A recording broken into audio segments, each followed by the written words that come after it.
you're in a job that you don't like, if you don't feel like it's a good fit for you, what are all of the variables that you can control?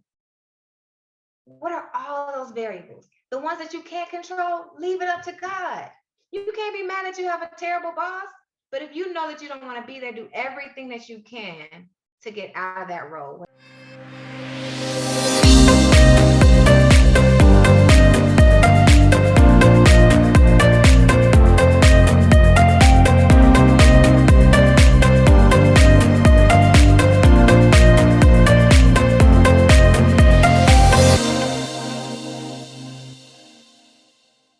Welcome back to another episode of Wealth in Christ Show, a show where we inspire the masses to become financially free while building God's kingdom.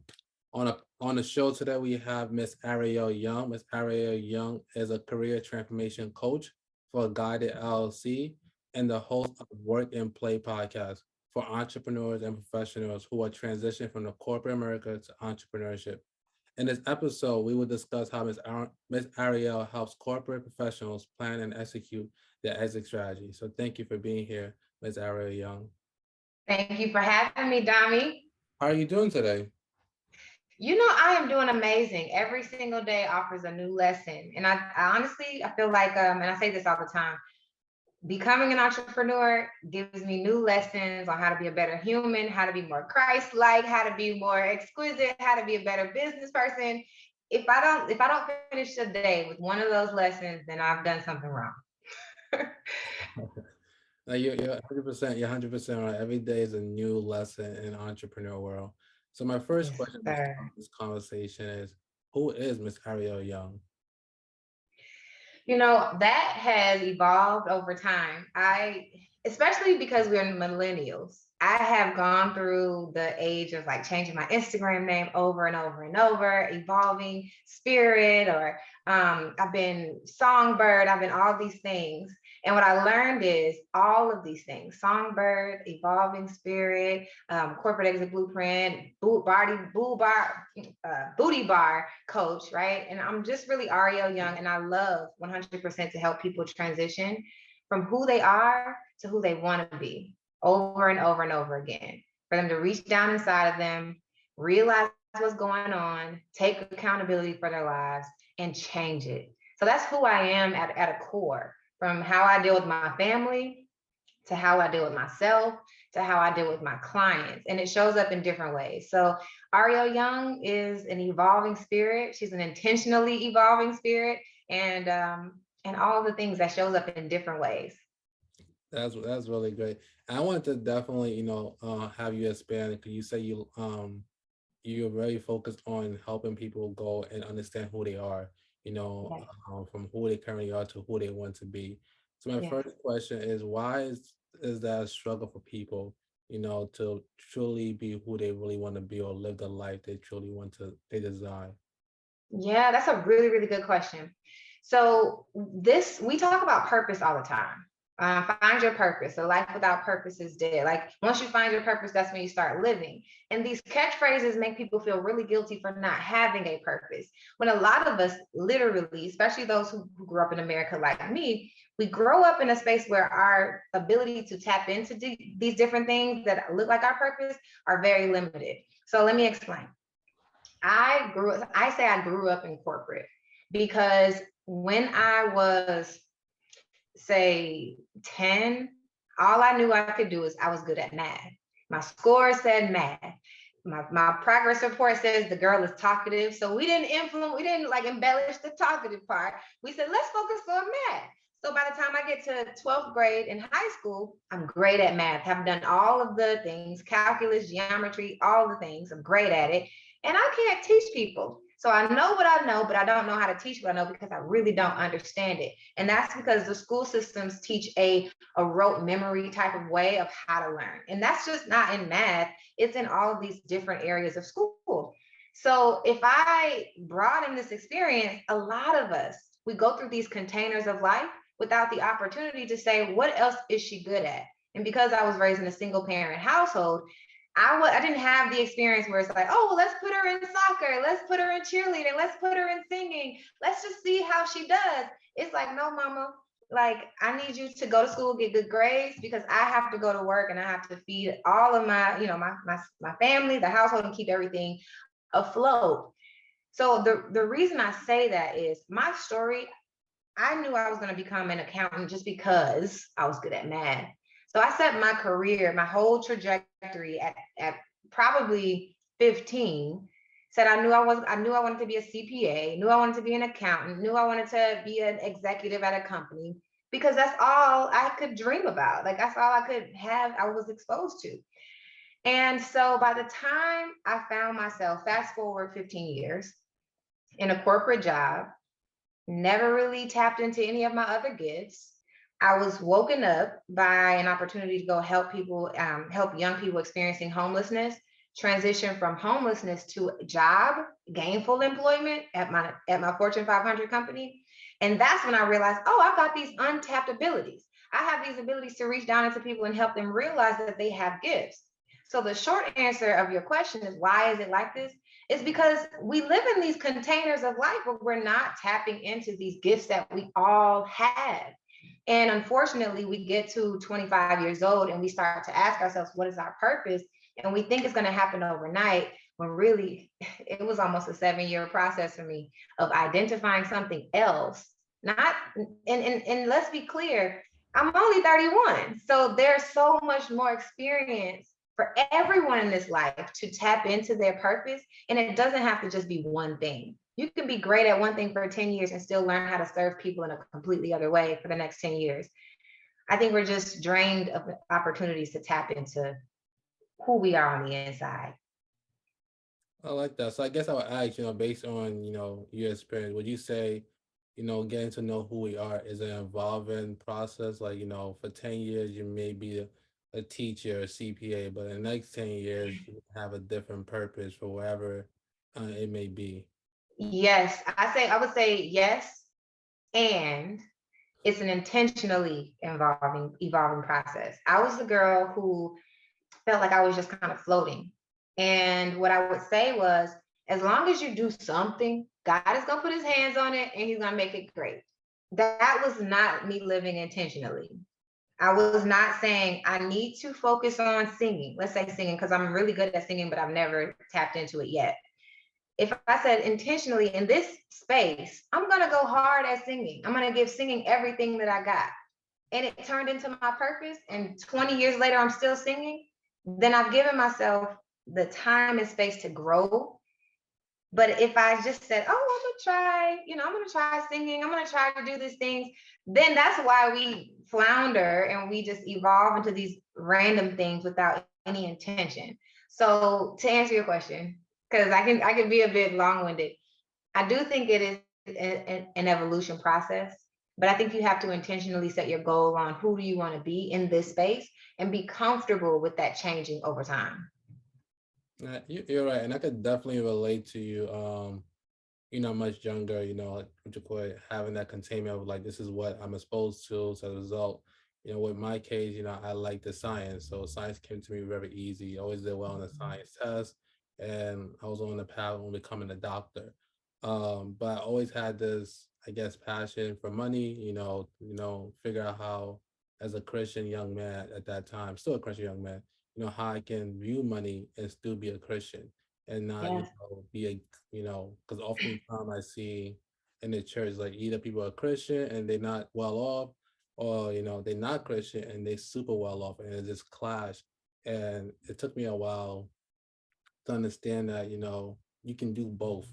Like you don't Yeah. have to separate your one part of yourself because what people may interpret it as. So I could definitely relate to that. And I want to ask, so how did that experience, 15 years in corporate to now helping homeless people, have you now become a career transformation coach? You know, your story really is a good segue into that question and how it relates to me, because in this society, we're taught that if you do well, if you serve others, you don't get paid a lot of money. If you serve others, you're devoting your life to poverty. And then you're like, but I want that nice lifestyle. I do want to help people. And I have to give up all the things that I'm really comfortable with, and the things that look like success. But for some reason, serving and success don't always end up in the same conversation. I say that because when I left corporate America, at the moment where I was doing really well in this nonprofit that I created, where we're helping young people get jobs, we're launching it from Atlanta to LA and New York. All of the directors and VPs in these other branches of my company, they were taking on my framework, and like it was taking on a life of its own. At the same time, my job was to be a data analyst, which means that I was supposed to look at spreadsheets all day and give reports on what's the revenue like, what's the profit margin, what's the increase year over year, all of that. That was my life.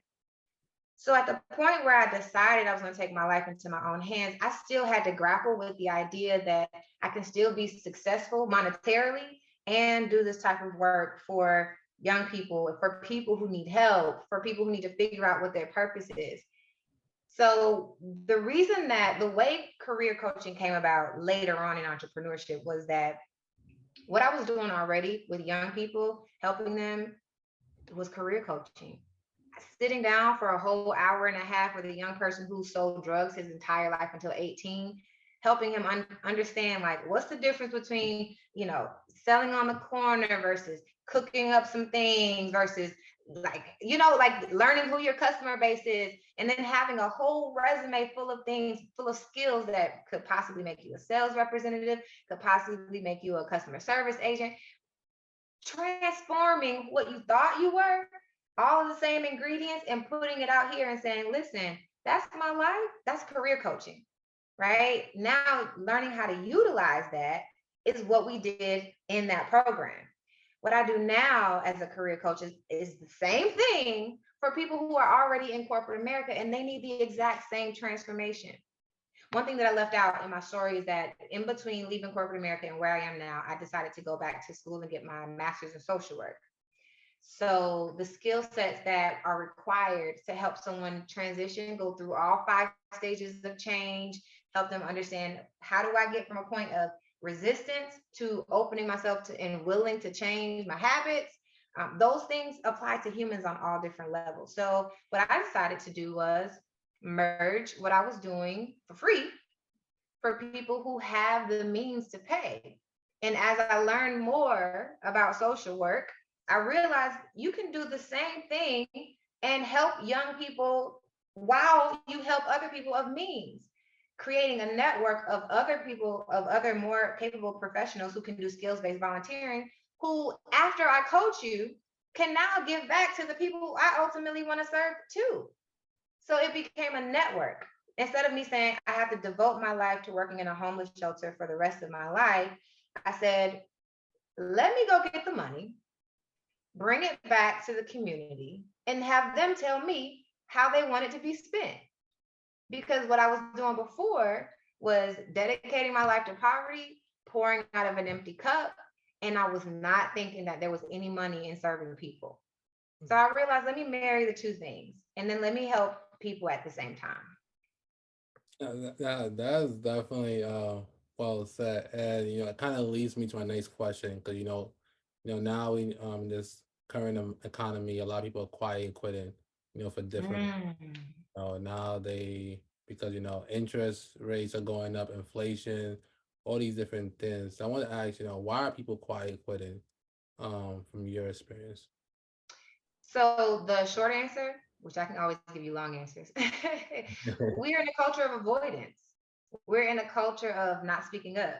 We're in a culture of letting things sweep under the rug.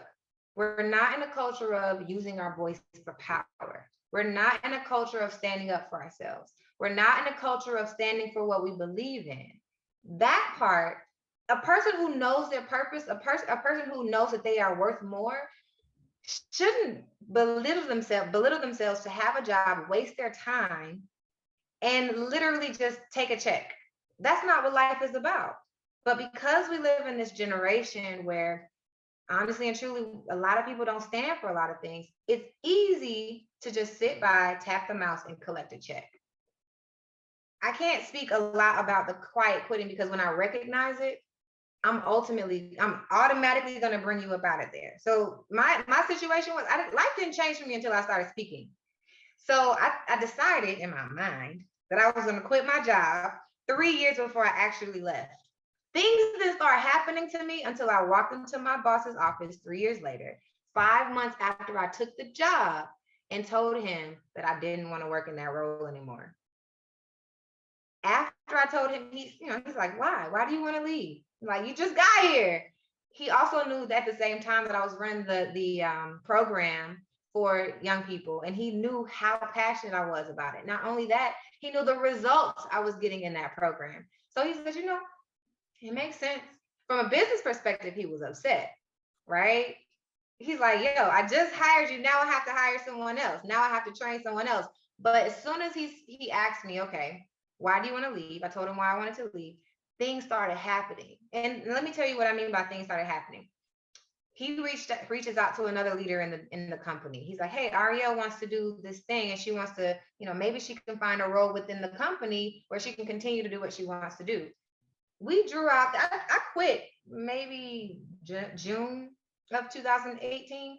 I didn't leave the company until like the end of August, because everyone in the company was trying to figure out, how do I help Aryelle? How do I get her a job? How do we help her stay in the company or stay employed, keep her benefits? Because obviously everybody wants to know about everyone wants you to keep your benefits and do what she's passionate about.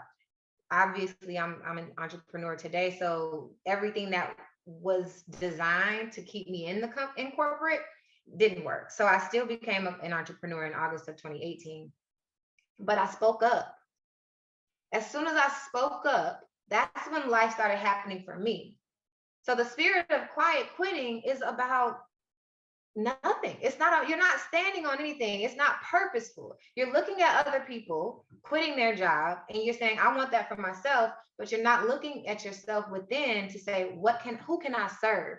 How can I help other people? Honestly, quiet quitting is the opposite of serving, because you're deciding to be in this company, hold a role, not serve your boss, not serve the company, not even serve yourself. So it's an empty spirit. But the moment you start speaking up and you just say, I don't want to be here anymore, life starts to change for you. It might not feel good. Everything in life does not feel good, but you're on the path to finding your truth. So the moment you stop being quiet is the moment your life really starts, in my opinion. Hey family, I hope you enjoyed this episode so far. On December 17th, I'll be hosting a free panel discussion titled The Road to Success. This panel discussion will take place at CAC Mountain of Blessing, New York, and this panel discussion will feature Carlene Robinson from episode 15, Derek Skeet from episode 4, and Jamal Boyd from episode 49. Click the link down below to RSVP for this event. Now back to the episode. No, I definitely agree. I definitely agree with you with that. It's important to, I feel like a goal as a human society is to serve each other. That's one of the greatest commandments in the Bible. And I was asked, because you mentioned that it took you almost 3 years, 3 years and 5 months to actually leave corporate. You started planning it. But what was that process like? To go from I had the idea to eventually executing. Okay, I am done. That's a good question. So in hindsight, I can say there were steps, but honestly and truly, I felt like I was all over the place, because I was. But I'll try to tell you the story in a succinct way that makes sense. I made the decision that I wanted to leave corporate America.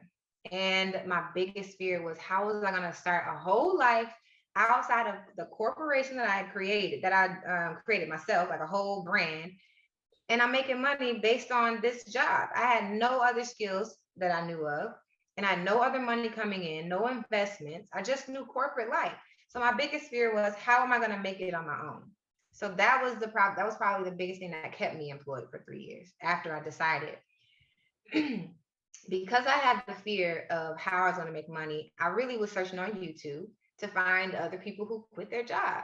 And so if you Google right now, how to leave corporate, how do you quit your job? There's going to be a bunch of videos about, I quit my job. I quit my 6-figure job. And this is what life is like now. This is what I learned. And it's like, yeah, but what do I need to do? Because like that's fine. That's fine. I appreciate the story, but how do I do it? And nothing that I found was helpful. So I'm researching YouTube. I'm still getting some type of like inspiration though, because a lot of people have done it and a lot of people are still doing well. I knew I didn't want to be a YouTuber full time, but I'm like, hey, if they could find a way to sustain their bills, then I'll be okay. So in that process, I found Jim Rohn, and a lot of people who now know like motivation, inspiration, it was Jim Rohn, The Rock, it was Lisa Nichols, it was for me Les Brown that really opened my eyes up to help me think more about myself and self-development than be so external about the job. So one quote that opened my eyes up was Jim Rohn: work harder on yourself than you do on the job. I went to work with that mindset every single day. Also, I decided that I was going to figure out how to make some other income streams. So I took on a side job. The side job was, that's why I said booty bar coach, because I was a bar instructor. I decided to become a certified as a bar instructor. And so what that did was it allowed me to have a class at 7 o'clock and leave the office no later than 6 o'clock, which meant I can't stay late at the office just because my boss wants me to. I now have a true excuse of why I have to leave, right? And so it pulls me away from the desk. It allows me to work on myself, and I'm making a separate stream of income. So I did that for even after I left corporate America. I went and got an LLC and everything in bar. But what I did was I found a separate stream of income. I was motivated, so I had to change my mindset. And then I started to just continue to work on what my plan was going to be. I wrote up my 2 weeks notice way before I ever turned it in. And so I just kept talking to myself. I kept envisioning myself leaving, but a push came to shove. You know, I always say, so I say this to my friends: if you don't make a decision that's right for your life, God is going to make the decision that's right for your life. You can prolong the decision, but ultimately you're going to learn the lesson and it might not be pretty. So in the short sense, I say Lazarus had to die because he needed y'all to know the power of God. He could have made sure that Lazarus didn't die. He could have gotten there a day earlier, but he allowed him to die so that he could perform a miracle and get you to understand the power of God. Now, if you need to go through all of that to find out your true purpose, so be it. Some people have worse sacrifices in this life than I've ever had. But I decided, you know what? Let me make this decision for myself because I'm not honoring myself in this role, and it's purposeless. I'd be lying if I said I wasn't honoring myself in God, because I wasn't aware at that time that I wasn't honoring myself. But truth be told, that's what was happening. So I made a decision to leave my job. What that looked like was me telling somebody and then still taking a new job to realize that I was in a worse off situation. I was working past time. I was canceling my bar appointments and I was really unhappy. So I walked into my boss's office. We had a great relationship. There was less trauma around like that boss employee relationship. And I felt comfortable enough to say, I want something different for myself. I walked into the office.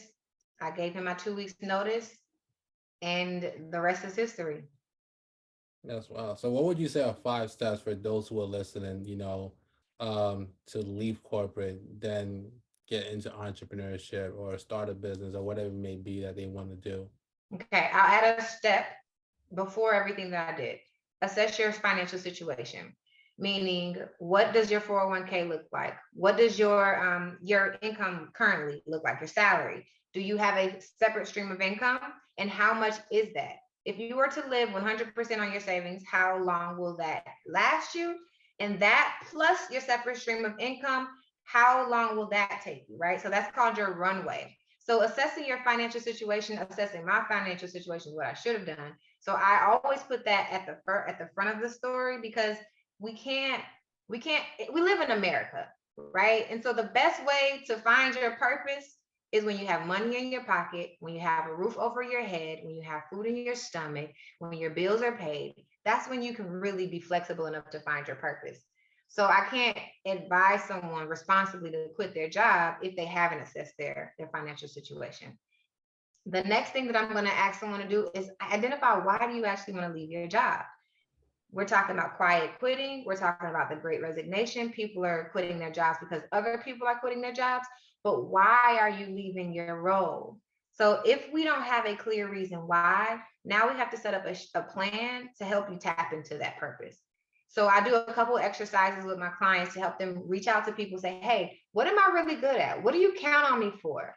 What do you not count on me for? Because, hey, if you want to go start a business after leaving corporate America in, let's say, data analytics, and you know you hate data analytics, being an entrepreneur in data analytics is not going to be the sustainable route for you. So identifying where exactly do you want to go, right? The next step is starting a business. Before you leave your job, you can start a business. The best way to leave a job is when you already have income coming in. So the next step that we talk through, because first we have to identify where you currently make. If you don't have a side hustle, we have to figure out what that's going to be. Next, we have to identify, why do you want to leave? Are you running from something, or are you running to something? Next, we have to figure out what exactly is your income stream going to be, and let's build your company the right way. So we're not just building this like hobby, we're building something that's sustainable, that allows you to get business credit, business funding, expand, scale to other cities. These are the things that we think about in the long run. Next is automation. So if I can get you to automate your business before you leave your job, that means you're already making $5,000 a month, $3,000 a month, whatever it is, consistently. That means whatever system or process we put in place while you were employed is going to be sustainable when you leave your job. I'm big on automation. So literally, that's the thing that allows me to stay in my business. That's the thing that allows me to be a podcaster. It's automation. So if you build up an automated system for you to actually run your business, now you have a cushion to leave corporate America. When you leave, you have your 40 hours back onto your calendar. And now you can ramp up the energy that you were putting in that side hustle to bring in even more income. So if you were doing, let's say, 5% of your time in your side business, you get it to be automated. Now you're making about $2,000 a week in your side business. When you have 40 hours in your calendar, you don't even have to work a 9 to 5. You can work 4 hours a day and make twice as much money than you were doing before, because now you're working your optimal time instead of like the night shift. Okay. The last part, and I always suggest this last piece, which is sustainability. If we broke it into 5 steps, it would be identifying all of your goals in your life. What are you doing in your business? What are you doing in your physical life, your spiritual life? How do we sustain this life that we have? Because now we're jumping out. We're launching your exit strategy. Everything that we've talked about before, you're ready to take action. And now you have to live a sustainable lifestyle outside of corporate America. That includes therapy. That includes us talking about your working out, because we've been talking about it before, but like it's more of like, we got to focus as an entrepreneur, you got to focus on the whole engine, right? So we're talking about therapy, we're talking about working out, we're talking about your business goals, we're talking about how you're going to continue to ramp up, right? We're talking about your social media goals, all of these things, because I want you to be prepared to leave your job. If building a small business is what you want to do, I want you to be prepared for the ups and downs, because that's one thing that nobody can take away from you. But if you've already prepared yourself to be running a business, to know how income goes, have a coach to help you through those high and low times, then you'll be fine. As long as you got your why, you'll be fine weathering the storm. Yeah, that is great. That is wonderful. Like, I like the way you definitely broke it down. First, look into finance. I feel like that's the biggest mistake a lot of people do. As you can see in the past 2 years, a lot of people quit their job because they thought entrepreneurship was a easy thing and wishful thing. Like they can just and so I'm glad that you definitely mentioned that. One thing that I want to add, though, in terms of the financial piece, your company is your first investor. So there are some benefits that you're currently not leveraging that you can leverage before you leave. So insurance is one of the benefits that most people are really, really afraid of losing. That most corporations, and I'm not talking about all companies, I'm saying most Fortune 500 corporations have a health plan, meaning if you go onto the website, you say, I don't smoke, I don't drink, I walk a couple miles, they'll give you like $50. You go get a physical, they'll give you 50 more bucks. Those programs are designed to allow you to say, hey, I'm getting paid for healthy behavior. If you know you want to leave and they give you $50 a month simply by checking boxes and saying I'm living a healthy life, you can literally save up enough money in your debit account to offset the expenses of your health insurance when you become an entrepreneur. So these are some things. Let's because when you're an entrepreneur, your healthcare is a little bit more expensive. Your deductible might be a little bit higher. Let's say it is. You now have this debit card that you've been preparing for your exit that will take care of those deductibles, take care of the things that you actually have to take care of because you've already done it, and it's tax free. Like they're not going to tax it, so you can take your whole budget, your whole bonus, and put it into an account like that. So that's just one of those things that when we dig into your finances in step one, it's going to be about sustainability. I'm going to be talking about your finances from a perspective of you want to leave your job. So here's how we look at your money. It's not going to be about like, okay, so because it's different as a career coach. If you're thinking about helping someone quit a job and go into another job, that means they're going into another 401k. That means they're going into another system that has an HMO or a PPO. Like that's not the place. We're trying to think about how do we build the mindset to work towards your goal, work towards your dream, which is a completely different mindset of like staying in your corporate job, living a purposeless life, tapping that mouse every day and collecting a check. Hey family, I hope you're enjoying this episode so far. And if you are and you have yet to subscribe to us here on YouTube, please hit the subscribe button. And also, if you're listening to us on Apple Podcasts and you have yet to leave us a 5-star review, please do so. Now back to the episode. No, you're 100% right. And you mentioned something earlier, when you first started this journey, this 3-year planning, that you did some research on YouTube, about seeing how people went about quitting. But oftentimes, watching these videos, people don't necessarily go into the challenges that they face to actually now live this financial free life.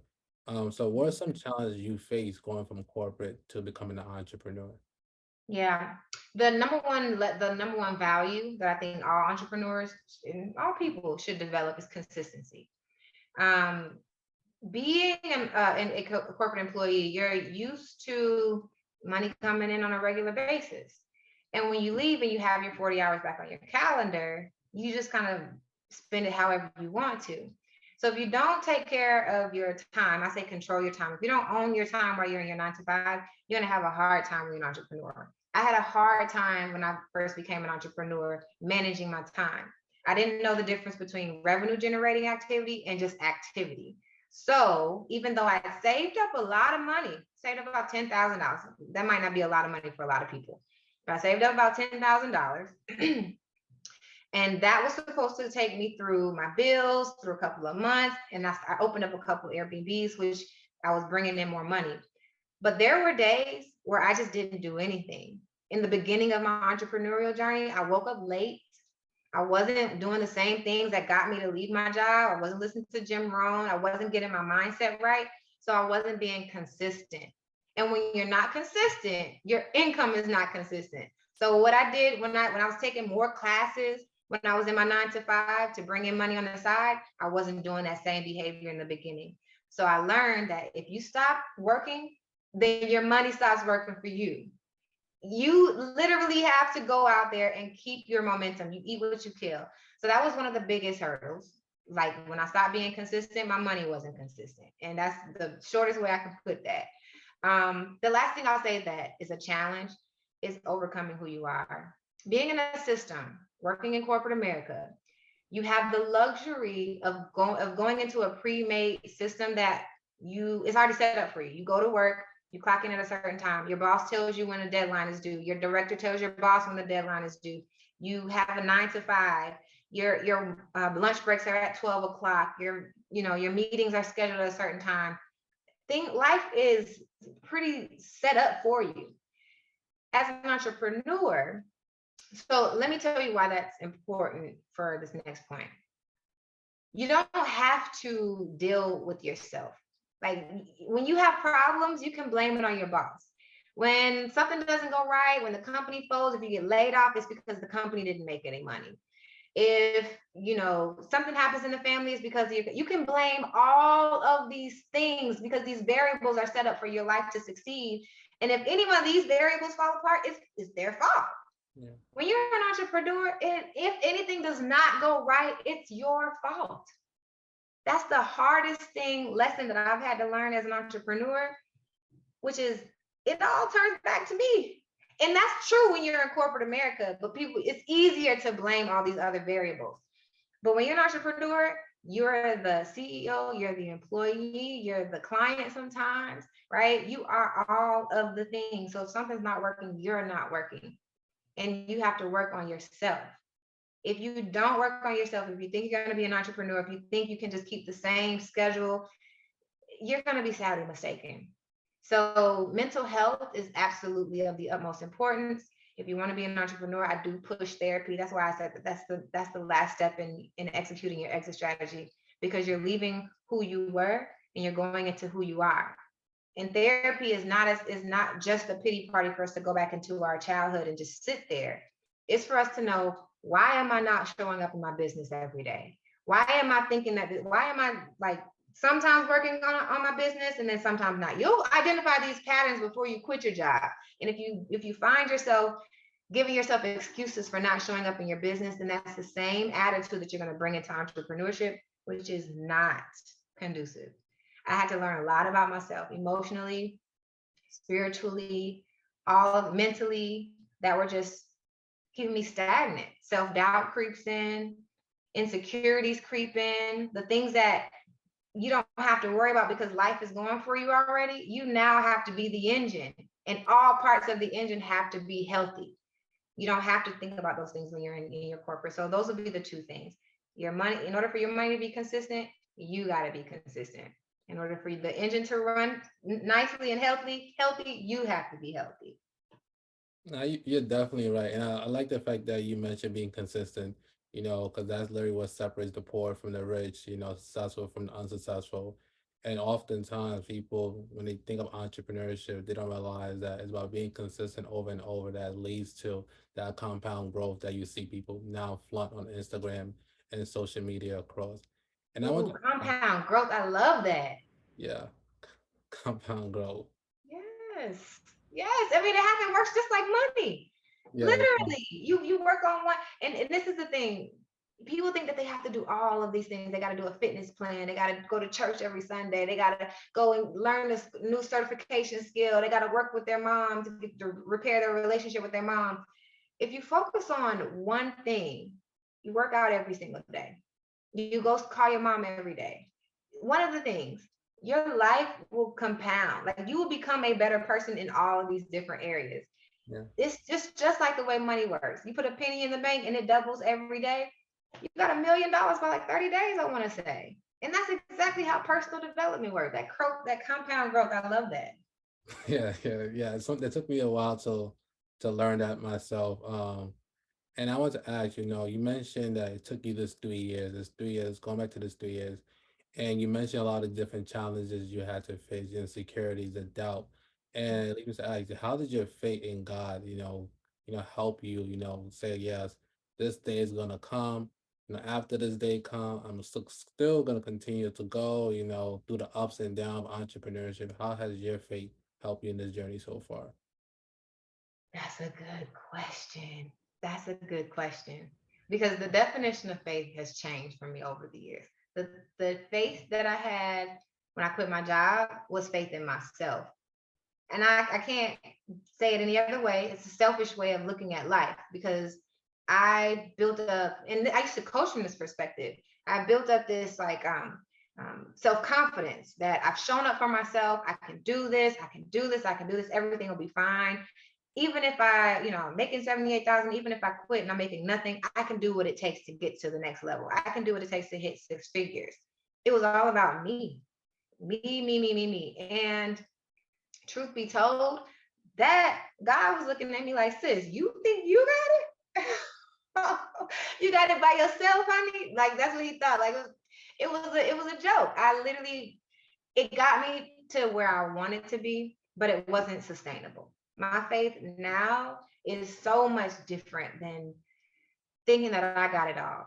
Knowing that I don't have it all, and knowing that God is still going to get me through these ups and downs, is faith that because I know what I want, God is going to make sure that I have what I need, as long as I continue to take action. I can't say I want to be a successful entrepreneur, sit in my house all day, not answer my emails or my DMs, and think that something beautiful is going to happen. But if I show up with just the slightest bit of effort and the belief that God is going to take care of me, then opportunities like this, I get to be on the Wealth in Christ podcast. You get what I'm saying? Like, that doesn't happen if I don't show up. Right. If I don't show up, then I'm not able to do things that God is able to put his hands on, which is kind of the same mindset that I had before, which is as long as you do things, God is going to put your hands on it. But when you do it intentionally, then you know that success is already yours. You know that before you leave your job, you've already done everything you needed to do to honor yourself, honor your job, be grateful for the blessings that God has given you right now, and know that he's going to continue to bless you when you leave, because you're honoring your present moment. You're not trashing the people that you're currently with, hoping for blessings in the next life. No, you're honoring this space right now. You're being truthful with your word, and you're literally saying, hey, I want to find myself. There is nothing wrong with saying, I want to find myself. People will honor that in you because you had enough courage to speak up and say that. Oh, okay. This is the prayer that I've actually been internalizing lately. It's the serenity prayer. Are you familiar? Yeah. God, grant me the serenity to accept the things that I cannot change, the courage to change the things that I can, and the wisdom to know the difference. So if you're in a job that you don't like, if you don't feel like it's a good fit for you, what are all of the variables that you can control? What are all those variables? The ones that you can't control, leave it up to God. You can't be mad that you have a terrible boss, but if you know that you don't want to be there, do everything that you can to get out of that role, whether it's another company or calling a career coach to help you figure out how to make that exit, right? You doing all the things that you can control means that you leave your job saying, you know what, I've done everything that I can do, and I know God is going to take care of me. This is the last thing I'm going to say about faith, because I've actually quit. Before I had the second job, I quit my job, my first job that I had, without a job. And I said, you know what, God, it's me and you. I literally had that conversation. My faith was about this big. I said, it's me and you. Friday, I left the job. I was making jokes all weekend saying, oh, I'm unemployed. Da, da, da, da. Monday, literally, Monday, my new boss called me and offered me a job. I stepped out. Yeah. I had no clue what was going to happen, and he took care of me. So my faith has evolved. It's not just me. I have faith in myself, but it's really, you got to have not blind faith. It's a partnership. Yeah. That you've done all that you can do, and then you give the rest to God. No, you're right. You're 100% right. I like the theme in this conversation, being consistent, continue to evolve depending on where you're currently at. And I want to ask, where do you see yourself in the next 5 years as a coach, as an entrepreneur? Where do you see yourself in the next 5 years? So I see myself embracing serving other people. And the way that I see myself doing that more is actually more so in podcasting, and something that has come supernatural to me over the years. But it's something that also data analytics and organization is something that I just wanted to just throw away. I wanted to throw away my gifts, but now I see the opportunity to use data analytics, organization, and podcasting to help in a movement where more podcasters are growing, and they can either find their purpose outside of their 9-to-5, earn money outside of just the typical way that they earn money on a salary, and share their voice. So the more you share your voice, the more you walk into your purpose. And that's what I want for a lot more people. So in 5 years, I see myself helping at least 1,000 podcasters get to a place where they didn't even see themselves as a podcaster. Maybe they were in a 9-to-5. They didn't say, like, they weren't the type. I wasn't the type of person that spoke up, I didn't even have a idea that I would even be talking to you about transformation because I didn't have a transformation to speak about. Mm. And so to be able to help more people tap into their gifts and in the way that I have done it and make money while doing it and learn how to live outside the system.